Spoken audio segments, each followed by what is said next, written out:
पुरावे नष्ट झाल्यानंतर ते आज शरद झाले असं मला वाटतं. काही सांगतायत नाही. मला असं वाटतं आपण होम मिनिस्ट्रीचं काय स्टेटमेंट येतं ह्याची वाट बघूया.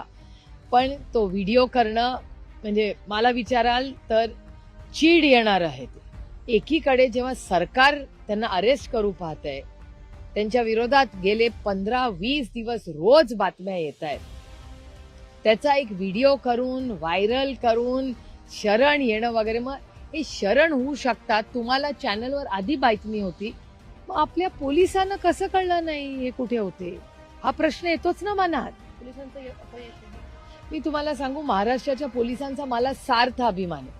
त्याच्यामुळे मी पोलिसांच्या विरोधात खरंच कधी बोलत नाही. म्हणजे जेव्हा एसपीची बदली झाली बीडच्या, तेव्हाही मी म्हणले की मी त्या एसपीला एवढ्यासाठीच दोष देत नाही, कारण का त्या एसपीची चूक कदाचित नसावी, त्याला कोणी फोन केला हा प्रश्न मला, म्हणजे नुसता पोलिसाची बदली करून हा प्रश्न सुटत नाही. त्याच्या मागे कोण आहे, ते षडयंत्र कुणाचं आहे, ती कुठली मोठी ताकद संतोष भाऊंच्या मारेकऱ्यांना वाचवतेय, या मुळाशी आपण गेलं पाहिजे.